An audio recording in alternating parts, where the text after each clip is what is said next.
What's up, everybody? This is your boy Uber Hikari, aka the Nerd Nigga, here to bring you another video with no frills, just the analysis. And I'm back. What can I say? I'm back. And I feel like every once in a while, somebody has got to put out some videos on YouTube that addresses the bullshit in the YouTube anime community. You know what I'm saying? It's like a ritual that we have to go through. We just have to purge this community of a whole bunch of bullshit. So that's basically what this video is going to be about today. The exposing the bullshit and purging it out of the YouTube anime community. So let me say this. Unlike, Larry Williams from Otaku Assemble, I actually believe that there's a YouTube anime community. And I don't believe that it's a shitty anime community. I just believe that there are shitty elements that every once in a while we have to expose and sort of, kick that shit out of our community. So I think it's time for me to expose some bullshit. And I'm going to be talking about, multiple topics. Three things that are kind of loosely tied together. First thing I got to do is address phone. First thing I got to do is address this phone bullshit. Second thing I'm going to do is address the big three, hopefully never again after this video, because I don't want to be talking about that shit. And lastly, I want to address tards. Again, first and last time I'm going to address this shit, never again after this video. So let's talk about phone, which is going to be my first topic. Let's talk about this nigga. Okay, so about, I don't know, 4 or 5, I don't know how many days ago, 4 or 5 days ago, Phone puts out a video. Not Phone, King of Lightning. King of Lightning puts out a video called How is Ichigo's Goal Better Than Naruto's or Luffy's? And I made a comment on that video. And I basically said two things. The first thing I said was that there's a difference between goals and purpose. Goal is something that you have to achieve. Goals always move in a forward direction. You can track your progress against a goal, right? Have you achieved it? Have you not achieved it? What are the steps that you need to take in order to achieve it? Purpose, on the other hand, is different. Purpose has no directionality. You can't go forward in your purpose or backwards in your purpose. A purpose is just the reason why you act the way you do. It's a justification or the reasoning that motivates you to act in a certain way. So a goal and purpose is different. The second thing I said in that comment on King of Lightning's video was that protagonists don't need goals. Now, it is true that most protagonists, in almost every book that you'll pick up, no matter what the genre is, the protagonist will have a goal. It's almost always the case that that's true. However, they don't need goals. Goals are not a requirement for a protagonist. Really, the only thing that you need in a storyline is a protagonist with a purpose and some tension, some tension within the story that produces a conflict that the protagonist has to address. That's really all you need in a story. Now, the two examples that I gave of this are Yusuke, who I said is a spirit detective. He works on a case-by-case basis, and so he doesn't need any overarching goals to sort of organize his actions within the storyline. And I also said that the same thing is true of Goku. Not in Dragon Ball, but in Dragon Ball Z. In Dragon Ball, I haven't seen the original Dragon Ball, so forgive me if I'm wrong. I believe the whole thing about Dragon Ball was just to find the Dragon Balls, and so that was his goal throughout the series. But in DBZ, that's not true. He doesn't have any overarching goals. Like Insane Game Freak said on a Skype call that I had with him a while back. Like, it's just, there's a threat to Earth. He has to address that threat. Then there's a time skip, and then it repeats itself over and over again. So he does not have any goals that organize his actions. So, to my knowledge, I was the first person to start this argument about whether or not a protagonist even needs goals. Now, of course, other people jumped onto that argument and took it in, their own direction. I know J-Zone made a video about that, and he elaborated on that, took it, a little bit further than I had taken it. But from what I can tell, I was the first person who made that argument. Now, phone. A day later, Phone puts out a video entitled I Don't Need Goals, Krusty. I'm sorry, this thing is such a joke. I just can't help but laugh at him. So he puts out a video called "I Don't Need Goals, Krusty." He starts, all of this bitching shit that he, of course, he's famous for, talking about special people and bleach tards and, all you crusties. Then he talks about how, bleach tards, first they say that, Ichigo has goals. Then they say that, he doesn't need goals. And then, they try to compare him to Goku. And he starts, rambling on and on about these bleach tards and flip floppers. And finally he says, something that I think is just fucking crazy. I love destroying Bleach. That's why I continue to read Bleach. First of all, if you read some shit that you don't like, so that you can bash it and make other people angry, i.e., start flame wars, then that officially makes you a retard. That's number one. Number two, I posted a comment to that video where I said where it seemed to me like he was trying to address me because like I said, as far as I know, I was the first person to make that argument that Ichigo doesn't have any goals and he doesn't need any goals because there are other protagonists in other series who don't have goals and who seem to not to need them either. So I basically said to him, like, if you're trying to address an argument that I made, don't be subliminal about it. You know what I'm saying? Don't be subliminal. If you want to have an intelligent discussion, we can do that. Just drop the dramatics, all that theatrical bullshit, and we can have an intelligent discussion. But of course, he never responds to me because being the type of person that he is only interested. He's not interested in intelligent discussions. He's just interested in keeping bullshit going, and he's interested in starting flame wars and being controversial. So a lot of people may be watching this video, and you may be thinking to yourself, Uber, I thought you were about, the analysis, no frills, just the analysis. But let me just say something. I think this is an analytical video because I think it's a video about exposing the bullshit that goes on and that we allow to go on in the YouTube anime community. And you know what I'm saying? So let me just say this. Since Phone likes to talk about facts, well, let's talk about facts then. Since this nigga is so obsessed with facts, because 1 plus 1 does equal 2 after all. So fact one, Phone is a coward. Let me just be straight up and say that. I mean, I don't like the nigga because I think he's a coward. If any of you are familiar with the thing that went down between Uncle Mean and the so-called anime mafia a couple of months ago, they posted a Skype call between themselves and Uncle Mean.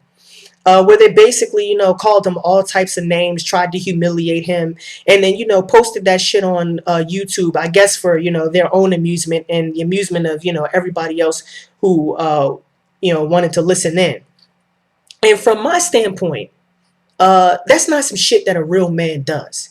See, if a real man wants to have a discussion with someone else, he approaches that man on a one-to-one basis and he engages in an intelligent, a reasonable, a rational discussion with that person. He doesn't approach that man and comes and brings 4 other niggas with him. That's not some shit that a real man does. That's some coward shit. That's some bullshit. You know what I'm saying? If I have a problem with somebody, I'm going to approach them one on one on some real nigga time. Not on some bullshit, bring 4 other niggas with me and then try to humiliate that person. That's not some shit that a real man does. To me, that shows that Phone is in fact a coward. That's fact number one. And these are facts. This shit cannot be disputed. Just go to that, fake ass anime mafia website or YouTube channel and look up the video for yourself. You'll be able to, see for yourself. Don't take my word for it. Fact number two, Phone is a drama queen. I mean, he's a fucking prima donna. He's not interested in analysis. He's not interested in arguments. He's interested in controversy, and he's interested in flame wars. There's no analysis in a phone video. In a phone video, this is what you get in the phone video. Ichigo. First you say he has a goal, then you say he doesn't have any goals. So you guys are flip flopping just like Ichigo now. And then you try to compare him to Goku. Do you see this face? This is the disgust face. That's what you get in a phone video. You don't get any type of intelligent analysis in a phone video. That nigga is interested in keeping controversy going because he knows that that's his bread and butter. That's the type of shit that phone does. Now, if you do get any analysis in a phone video, which you're unlikely to get, but if you ever do get any analysis in the phone video, it'll be a fact, but the fact will be completely irrelevant or something that's, obvious or self-evident that, is not really important to anything. Like when he said Ichigo couldn't fight. I mean, that is true. Ichigo can't fight. But it also has the distinction of being absolutely irrelevant within the context of the storyline. The two people who train Ichigo, Urahara and Yoruichi, were not training him in martial arts like Goku. They were training him in very time sensitive situations in order to teach him very specific techniques. Urahara was trying to teach him how to regain his powers as a Soul Reaper. Yoruichi was trying to teach him how to use his Bankai. In both of those situations, it would not have been prudent to teach him how to fight, martial arts. Doesn't matter if you're very good at martial arts. If you don't have Soul Reaper powers, your ass ain't going to Soul Society. It doesn't matter if you know martial arts. If you try and go up against Byakuya and you don't have a Bankai, you're going to get your ass whooped. So, I mean, while that is a fact, and it is true that Ichigo can't fight, it's also irrelevant within the context of the storyline. Fact number 3. Phone is a YouTube hoe. I mean, honestly, why would you continue to review some shit that you don't like? Why would you do that? I mean, a normal person, the reaction or the response from a normal person would be, man, this manga is shitty. I'm just going to stop reading this shit because I don't want to read it anymore. It's not entertaining. I think the quality is ass, so I'm not going to read it. This nigga does the exact opposite. This nigga continues to read some shit that he doesn't like just so he can put up YouTube videos and get views on some controversial bullshit. That doesn't make any sense. Now let me address something else, which is sort of like a tangent. A couple of months ago, Larry was, maybe not even a couple months, it's been a while, actually. But anyway, Larry used to review One Piece and Naruto. He became frustrated with those manga. He didn't like the way it was going. He stopped reviewing it. Now, Shonen the Jumper, or at least that's what his name was, until recently, he's now known as the Jurashe. This nigga calls Larry a sellout. So are you telling me? And this is the type of mentality that allows people like Phone to continue to make videos and to continue to get views off of those videos. Shonen the Jumper calls fucking Larry a sellout. Are you telling me that you would rather have someone like Phone, who makes a whole bunch of bullshit controversial videos, who does nothing but start flame wars so that he can get views? That's what you're telling me? I mean, why else would you continue? I mean, unless you were in it specifically for the views, why else would you continue to bash some shit or read some shit that you don't like and make videos about it? I mean, actually take time out of your day to make videos about this shit. I mean, that doesn't make any sense to me. So fact number 3, Phone is a YouTube hoe. Now this leads me to my next topic. And, this is going to be the first time and the last time that I ever addressed this shit about Phone. Because, to my mind, that nigga's beneath me. But this leads me to my next topic, which really, started all of this bullshit and this arguments about Ichigo and about Bleach, how Bleach is so, terrible, and how Ichigo is such a bad protagonist. Why are we continuing to argue about who's the best protagonist out of the big 3? I mean, why does it matter who's better in terms of Ichigo, Luffy, or Naruto? Because from where I stand, those characters are mediocre at best. Ichigo's just shitty. He doesn't even rise to the level of mediocre. He's just a shitty main character. First, he started off really well, but now it's like Kubo is just determined to destroy that nigga for reasons that are just totally unclear to me. So Ichigo is already shitty. Luffy sucks. I mean, as a fucking protagonist, he is mediocre at best, maybe even subpar. This is Luffy in a nutshell. He likes to eat. He likes to sleep. He wants to be Pirate King. He wants to protect his friends. That's pretty much it. This nigga has no psychological complexity. He has no ethical complexity.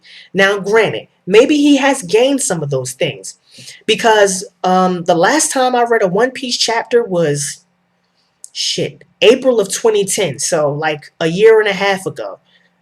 So maybe, but when I stopped reading One Piece, I was current in the manga, which was approximately the end of volume 50. And up until that point, that nigga had never displayed any psychological or ethical complexity whatsoever. Now, like I said, maybe he's gained that, but you got to think about this though. Even if he's gained any sort of psychological or ethical complexity, you have to consider the fact that it took him 50 fucking volumes to get there. I mean, 50 fucking volumes. I mean, like what, since 1997? 14 years? I was 4 when fucking One Piece. I was like 8 when One Piece came out. I mean, come on. He's never displayed any sort of ethical or psychological complexity. And I'll sort of explain why that happens later on in this video. Now let's get to Naruto. Another one. I mean, this nigga is mediocre at best. Mediocre at best. He has no ethical complexity whatsoever. He's never been put in a situation where he did not have to engage in black and white thinking. Now he does have a little bit of psychological complexity because there's this whole backstory about how he was ostracized from the community and alienated. So he does have a little bit of psychological complexity, but not much. I mean, this nigga spends what, 20 volumes chasing Sasuke? I mean, what the fuck is wrong with, I mean, what is it about the YouTube anime community that makes us think that a character has good development when he spends 20 volumes trying to chase after somebody who does not want to be his friend? What kind of sense does that make? I mean, really on some stalker type shit. Sasuke does not want to be this nigga's friend, but he's determined to bring him back. So let me just go on to further address this Sasuke bullshit. And this is going to be a partial response to J-Man. And let me just say, like, J-Man, you're completely wrong about this. When you talk about, well, it's true. How can he become Hokage if he can't even save his friend? Let me just explain something. Naruto, as someone who is entrusted by the village with their protection, he has certain ethical and political obligations that supersede his friendship to Sasuke. That's just true. Now, the position of Hokage is primarily a political position. The primary objective of the Hokage is not about trying to save your friends. It's not about trying to redeem other people. It's first and foremost about the protection of the village. That's what it means to be Hokage. And I mean, if we were to try to and apply this sort of thinking to the real world, it would immediately become clear that it simply doesn't work that way. Imagine this scenario. Imagine Barack Obama, elected president of the United States. During his inauguration speech, he says, I have a friend who's become a traitor to the United States of America. In fact, he's joined Al Qaeda. So you know what? I know that you guys have entrusted me with protecting the United States of America, and I understand I have a whole bunch of ethical and political responsibility and certain obligations, but I'm going to go to Afghanistan and try and bring this friend back and try and redeem him and show him the error of his ways and try to rescue him from Al Qaeda. We would look at that nigga like, what? What? Protecting the United States of America, which is what you're supposed to be doing, is an ethical obligation that supersedes your obligation to your friends. I mean, this is just completely clear to me. And the fact that we think that somebody who values one friend above the protection of their own village, that somehow that makes him a complex character or that's good character development, it makes no sense whatsoever. It simply doesn't make any sense. So let me try to explain some things about character complexity and about what produces character complexity within a story. In order to have character complexity, You have to put your characters in a situation where it's either very difficult or impossible for them to engage in black or white thinking. Because that's what happens. That's why these characters are so stunted in the big three. They are continually placed in situations where they can easily engage in black and white thinking. And think about the villains in these manga. I mean, they're just very straightforwardly bad. They don't even have any sort of complexity, at least none that I can see. So think about the villains in Naruto, for example: Orochimaru, Kabuto, Pain, now Madara. I mean, these are villains where it's very easy for the person who's reading the manga to say, okay, this is a bad person. Because once you're able to make that decision to say that this is a bad person, then all hopes of ethical complexity just go straight out the window. Think about One Piece, CP9, Arlong, Crocodile. I mean, very straightforward villains, no sort of ethical complexity. And of course, they all want, basically what all villains want. They're either, the henchmen of, someone in power, and that person in power, their main goal is to keep power or to get more power or to dominate other people. Very generic, very stereotypical villains. And the same thing happens in Bleach with Aizen. Now, there is one caveat to this. There is one exception to this. And the only character that I can see who's an exception to this is Byakuya in Bleach. Now, remember the ethical dilemma that Byakuya is in. Byakuya has made two promises. The first promise is to Rukia's sister, who was his wife, where he promised her that he would protect Rukia. That was her dying wish for Byakuya to protect Rukia. So he made that promise, which obligated him to protect Rukia. However, he also made another promise. The second promise was to his parents. He went to their grave, and in Japan, they take this very seriously. They have a serious amount of respect for the dead, and especially they have a serious amount of respect for their parents. He made a promise to his parents that he would always uphold justice and that he would always uphold the laws of soul society. However, there's a conflict where those two ethical obligations come into conflict, and they are equally compelling. He's equally bound to fulfill both of those obligations, except he's in a situation where he can't do that. Now, that is a situation where someone has some ethical complexity, where they're in a situation where there is no identifiable right answer, where they cannot engage in this sort of, black and white thinking. This is all good or all bad. That's really the only exception. And so when Byakuya explains this to Ichigo, there is some sort of ethical complexity that's produced in Ichigo's character by this, and so they have to act. The fight that they engage in is actually an ideological clash over what constitutes justice and about the priority of certain ethical obligations. That's what that fight is about. So now let me just address my last topic, which is going to be on this topic of tards, and specifically about this topic of quality versus quantity. I'm not going to say too much about it. A lot of other people have already pointed out that a lot of sales doesn't mean that the product is of any quality.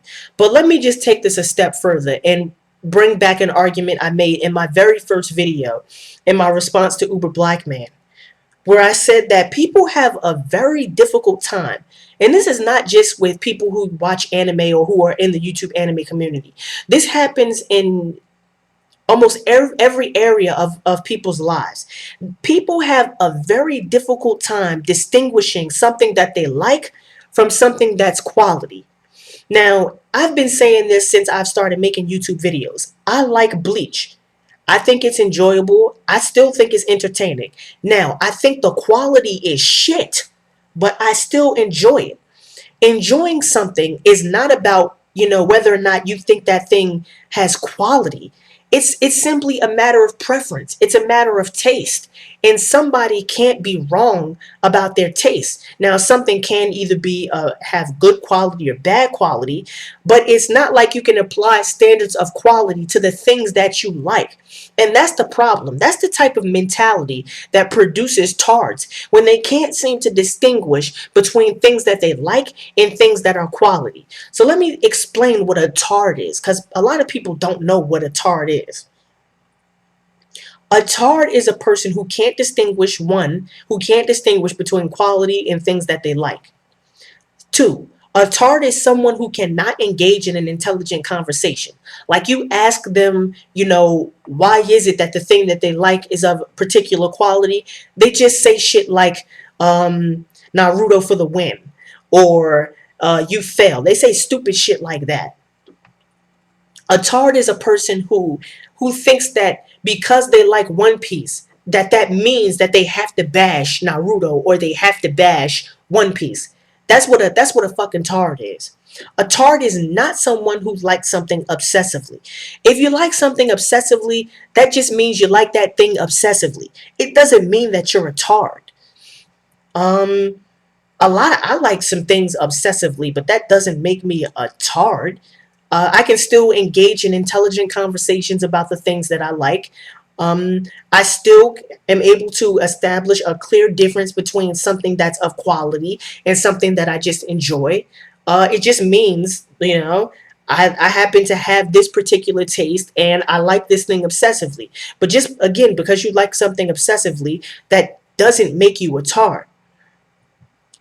So yeah, this is basically my return video of trying to basically clean out some of the bullshit that has been going on in my absence. I do have a couple of response videos planned. I am gonna, make that video that J Man was asking about the qualities that I like to see in my protagonist. I know that I believe his name is Wolf D. Lycan asked me to put out, do a video series of, my top villains, the people who I think have, psychological and ethical complexity. I still have my fuck you and thank you video that I have to put out. I've already written the outline, and I think I'm going to put that video up tomorrow. Also want to do a video response on this topic of racism that's been going around. So I have a couple of more video responses to address some things that went on in my absence. So yeah, this is your boy Uber Hikari, aka the Nerd Nigga. Just brought you another video with no frills, just the analysis. Peace and have a blessed day. Oh, and this video might not be in 720p because this shit's like 28 minutes long and it would take like too long to render this shit in 720. So it might be in 720p, might not. But again, peace and have a blessed day.